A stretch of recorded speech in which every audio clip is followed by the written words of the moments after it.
Piracy কিন্তু একটা সিনেমার যে ইনকাম সেটাকে একদম ধ্বংস করে দেয়। আপনাদের যদি খেয়াল থাকে 90 দশকের শেষে এবং 2000 সালের যে দশক, সেই সময়ে আমরা কিন্তু দেখতাম যে নতুন একটা সিনেমা রিলিজ পেলে পাইরেটেড হয়ে সিডি আকারে এলাকার সিডির দোকানগুলোতে পাওয়া যেত এবং সেগুলো মানুষ ভাড়া করে নিয়ে 10 টাকা পার রেন্ট এভাবে করে নিয়ে বাসায় গিয়ে দেখতো, কিন্তু সিনেমা হলে গিয়ে কেউ সিনেমা দেখতো না।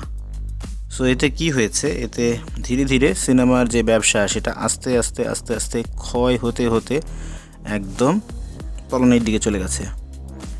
পাইরেটেড কপি কারণে সিনেমার যারা প্রযোজক, অরিজিনাল প্রযোজক যারা, তারা কিন্তু কোনো টাকাই আয় করতে পারতেন না। সিনেমাটা ওভাবে চলতো না যেভাবে সেটা চলার কথা ছিল।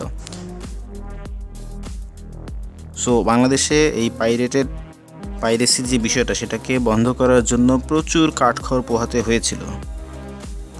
পত্রিকায় প্রচুর নিউজ হতো, মামলা হয়েছে, গ্রেফতার হয়েছে, শাস্তি পেয়েছে লোকজন, তারপরে গিয়ে এই পরিস্থিতিটা বন্ধ হয়। এখন আমরা রিসেন্ট পাস্টে যেটা দেখতে পাচ্ছি যে অনেক ক্ষেত্রে হয়তো পুরো সিনেমা কেউ পাইরেট করতে পারছে না, কিন্তু সিনেমার ছোট ছোট ক্লিপ রেকর্ড করে, মোবাইল ফোনে রেকর্ড করে পরে ইন্টারনেটে ছড়িয়ে দেওয়া হচ্ছে শর্টস আকারে, ভিডিও আকারে।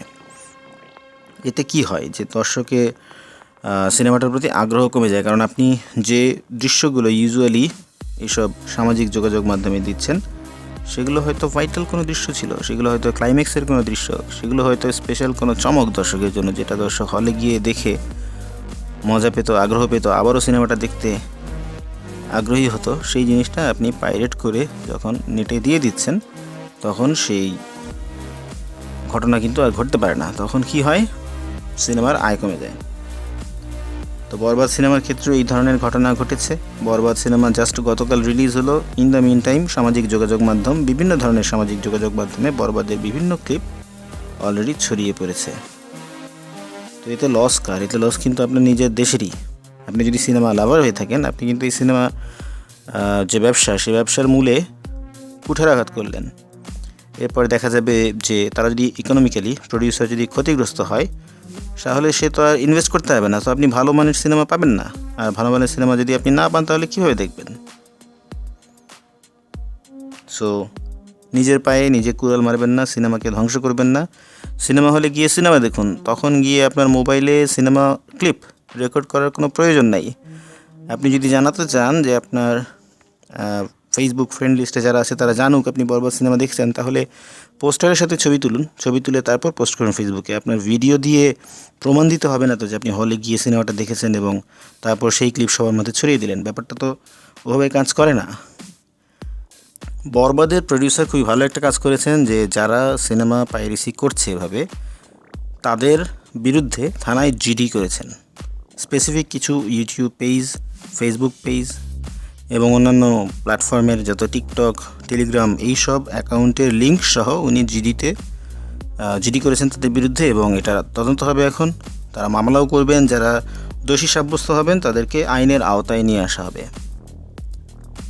সো এখনও সময় আছে, আপনারা সঠিক পথে থাকুন।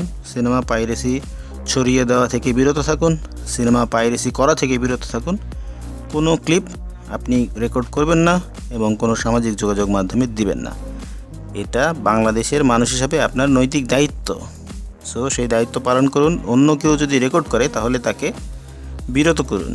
তাকে সিনেমা হলের যারা স্টাফ আছে তাদের কাছে জানান যেন এই কাজ বলবো না, এই অকাজ যেন তারা করতে না পারে। বাংলাদেশের সিনেমা আপনার, আমার, সকলের। সো এই সিনেমার যে ইন্ডাস্ট্রি সেটাকে বাঁচিয়ে রাখার দায়িত্ব আমাদেরই। সো এখনই এ ব্যাপারে সোচ্চার হন, পাইরেসি বন্ধ করুন, পাইরেসি বন্ধ করতে সাহায্য করুন। ভিডিও যদি ভালো লেগে থাকে অবশ্যই লাইক করবেন, শেয়ার করবেন। আর আমাদের চ্যানেলে যদি নতুন হয়ে থাকেন, ডোন্ট ফরগেট টু সাবস্ক্রাইব। কথা হবে পরবর্তী অন্য কোনো ভিডিওতে। Thank you.